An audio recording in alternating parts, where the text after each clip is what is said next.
Hi, welcome to കലവറ. ഇന്ന് നമുക്കൊരു പാൽക്കപ്പ ചെയ്താലോ?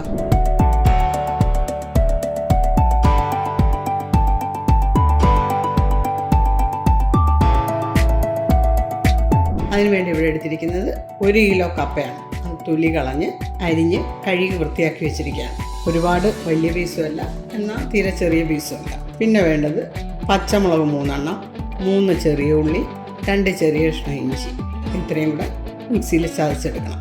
തേങ്ങാപ്പാൽ, ഒരു തേങ്ങയുടെ ഒരു വലിയ തേങ്ങയാണ്, അതിൻ്റെ പാല് പിഴിഞ്ഞെടുത്താണ് 2 കപ്പ്. 1-ാം പാല് 2-ാം പാല് എന്നൊന്നും പറഞ്ഞില്ല, ഒറ്റ ഇതിന് തന്നെ എടുത്താണ്. പിന്നെ താളിക്കാൻ വെളിച്ചെണ്ണ, ചെറിയ ഉള്ളി അതൊരു 12 എണ്ണം കാണും, അതിങ്ങനെ അരിഞ്ഞെടുത്തിട്ടുണ്ട് കനം കുറച്ച് നീളത്തിൽ. ചുവപ്പ് മുളക്, കറിവേപ്പില, കടുക്. ഇനി നമുക്ക് കപ്പ വേവിക്കാനായിട്ട് വയ്ക്കാം. സ്റ്റവ് ഓണാക്കാം. ഇത്രയും വെള്ളം വെച്ച് ഇത് അടച്ച് വയ്ക്കാം. ചെറുതായിട്ടൊന്ന് തിളച്ച് തുടങ്ങട്ടെ.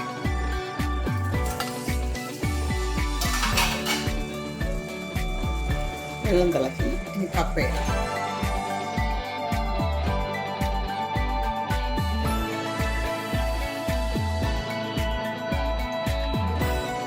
ഇതിലേക്ക് ആവശ്യത്തിന് ഉപ്പ് ചേർക്കാം.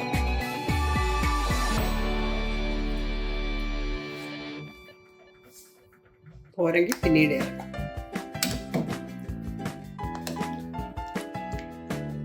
ഇതൊരു പകുതി അടച്ച് വെച്ചിരുന്നാൽ മതി, ഉള്ളു വേണ്ട. ചിലപ്പോൾ തിളച്ച് മറിയും, നോക്കിക്കൊള്ളാം. തിളച്ച് പൊങ്ങുന്നുണ്ട്, അടപ്പ് മാറ്റുക. കപ്പ നന്നായിട്ട് വേകണം.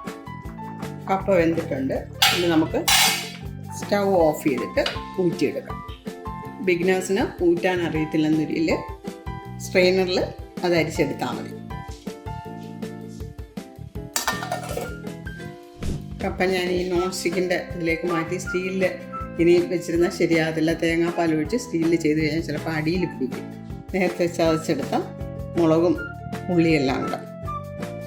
ഇഞ്ചിക്ക് പകരം നിങ്ങൾക്ക് വേണമെങ്കിൽ വെളുത്തുള്ളി ചേർക്കാം. തേങ്ങാപ്പാൽ ചേർക്കുമ്പം വെളുത്തുള്ളി ചേർക്കുമ്പോൾ അതിൻ്റെ ആ ഒരു കോമ്പിനേഷൻ, വെളുത്തുള്ളി തേങ്ങാപ്പാൽ, അതൊരു നല്ല ഒരു ഇതായിട്ട് എനിക്ക് തോന്നിയിട്ടില്ല. അതുകൊണ്ടാണ് ഞാനത് എടുക്കാതിരുന്നത്. നിങ്ങൾക്ക് വേണമെന്നൊരു ചേർക്കാം.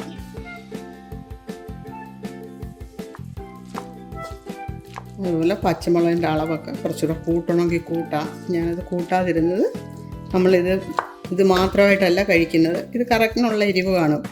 ഇത് മാത്രമായിട്ടല്ല കഴിക്കുന്നത്. ഇതിൻ്റെ കൂടെ മീൻ കറിയോ ചിക്കൻ കറിയോ ബീഫ് കറിയോ, ഏറ്റവും നല്ലത് മത്തി മുളകിട്ട് വെച്ചത് കൂട്ടി കഴിക്കുന്നതാണ്. ഒന്ന് ചെറുതായിട്ട് ഉടച്ചും കൂടെ കൊടുക്കണേ. നന്നായിട്ട് വേകുന്ന കപ്പയായിരുന്നു. ഇനി ഇതിലേക്ക് തേങ്ങാപ്പാൽ ഒഴിച്ചു കൊടുക്കാം.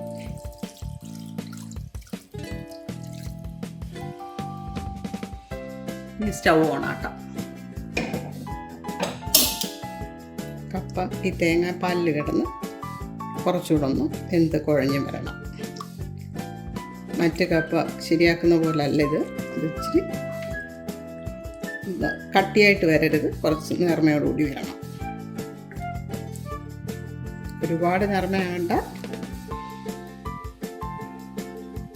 ഉപ്പ് ആവശ്യമുണ്ടെങ്കിൽ ഈ സമയത്ത് കുറച്ചുകൂടെ ഉപ്പ് ചേർക്കാം.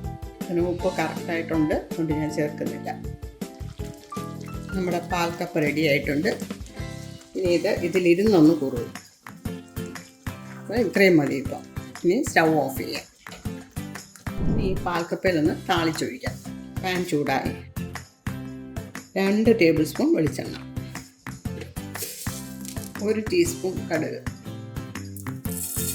ചുവപ്പ് മുളക് 4 എണ്ണം, ഉള്ളി ചെറുതായിട്ട് അരിഞ്ഞത്, കനം കുറച്ച് നീളത്തിൽ അരിഞ്ഞെടുത്തതാണ്. ബാക്കി ചേർക്കുമ്പോൾ നല്ല ടേസ്റ്റായിരിക്കും. വേപ്പില,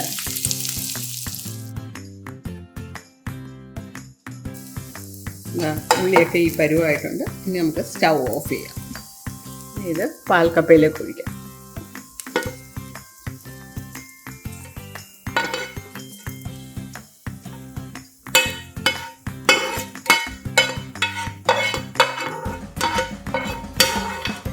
നമ്മുടെ പാൽക്കപ്പ സൂപ്പറായിട്ടുണ്ട്.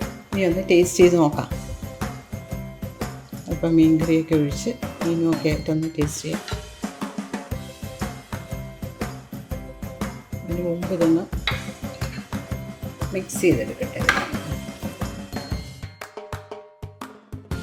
ഇതിലേക്ക് അല്പം മീൻകറി, ഒരു കഷ്ണം മീനും ഒന്ന് ടേസ്റ്റ് ചെയ്ത് നോക്കാം എങ്ങനെയുണ്ടെന്ന്. ഞാൻ പറഞ്ഞ പോലെ തന്നെ നല്ല സൂപ്പറായിട്ടുണ്ട്. നിങ്ങളെല്ലാവരും ഇത് ട്രൈ ചെയ്ത് നോക്കണം. ഇതിൻ്റെ ഫീഡ്ബാക്ക് അറിയിക്കാൻ മറക്കരുത്. ഈ വീഡിയോ ഇഷ്ടപ്പെട്ടെങ്കിൽ ഒന്ന് സബ്സ്ക്രൈബ് ചെയ്തേക്കണേ. Please like, share and subscribe. Thank you.